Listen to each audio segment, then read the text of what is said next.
sejahtera saya ucapkan kepada Encik Rashid. Hari ini saya akan menerangkan rancangan pengajaran harian saya, RPH saya, iaitu Bahasa Melayu tingkatan 2.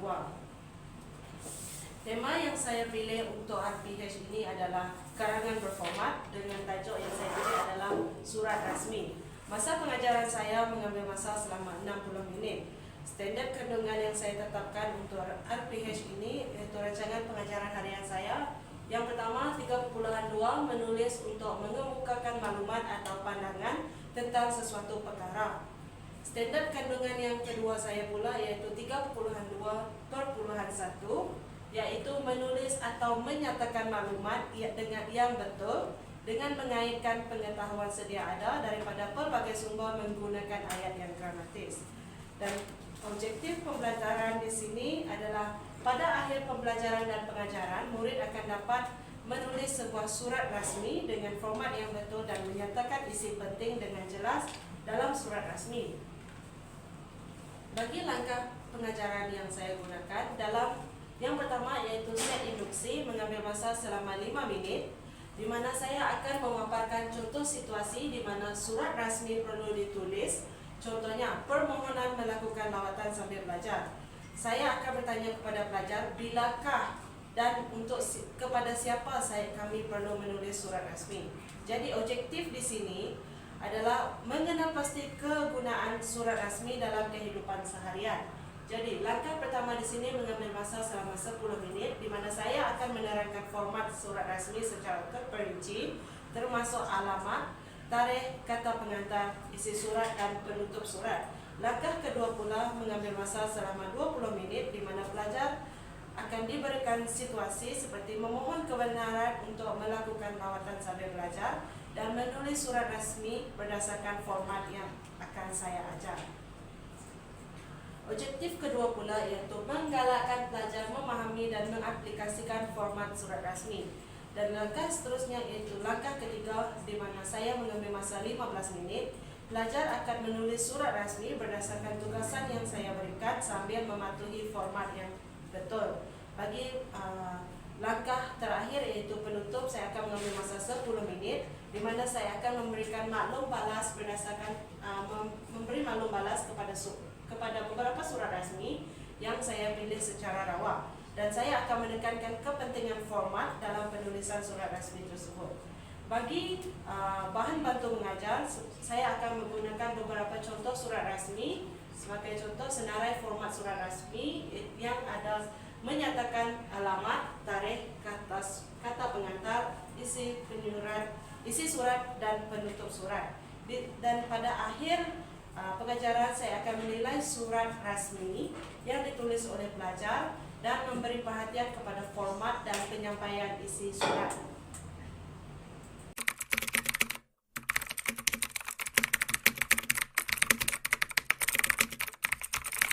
Hari ini kita akan belajar tentang penulisan karangan berformat.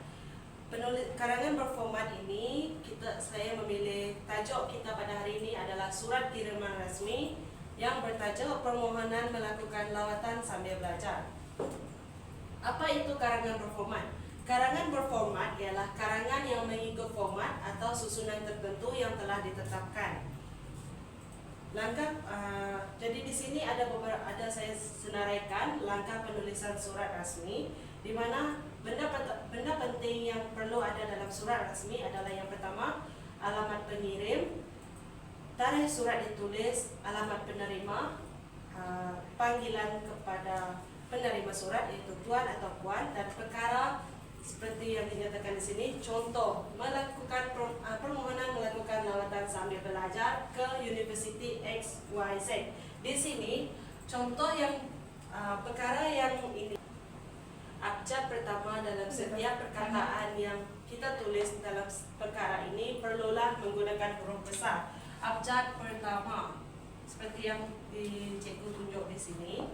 Setiap abjad dia menggunakan huruf besar. Dan seterusnya, isi surat, perenggan utama.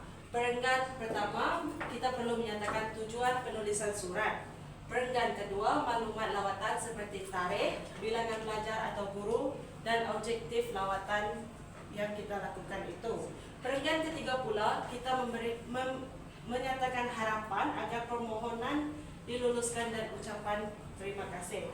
Dan pada akhir surat, sebagai penutup surat, kita menyatakan sekian terima kasih. Kemudian kita tulis tanda tangan, nama dan jawatan penulis surat. Ciri-ciri penulisan surat rasmi perlulah menggunakan bahasa baku dan formal, elakkan singkatan atau bahasa pasar, gunakan ayat lengkap dan sopan, dan tunjukkan rasa hormat kepada penerima.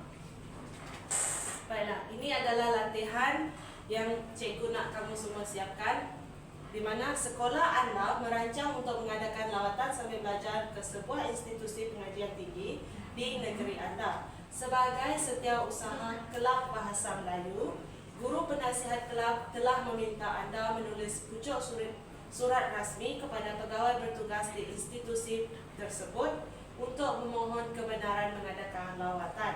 Tulis surat rasmi berikut selengkapnya. Dalam surat anda hendaklah tolong nyatakan tujuan lawatan, tarikh lawatan, bilangan peserta, harapan terhadap lawatan, dan panjang karangan anda hendaklah antara 120 hingga 150 perkataan. Bagaimana format penulisan surat rasmi tadi? Ini. Di sini adalah alamat pengirim, alamat penerima, panggilan, dan di sini adalah tarikh. Ini adalah perkara ataupun tujuan utama kita mengadakan lawatan tadi. Di sini adalah isi pertama, isi kedua, dan seterusnya adalah penutup. Di ujung sekali kita nyatakan sekian terima kasih. Kemudian bawah sini adalah tanda tangan dan sebagai jawatan dan sebagainya. Okey. Sebelum tu cikgu nak kamu melihat kepada contoh penulisan. Ini adalah contoh. Ini adalah contoh penulisan surat kiriman rasmi yang sepenuhnya. Di mana di atas ini adalah alamat pengirim, dan kita sertakan sedikit garis melintang. Kemudian di bawah itu adalah alamat penerima dan seterusnya tarikh, di mana ia perlu selari dengan alamat penerima yang ada postcode tempat. Kemudian tuan atau kata ganti nama diri penerima sebagai tanda kita menghormati pihak penerima.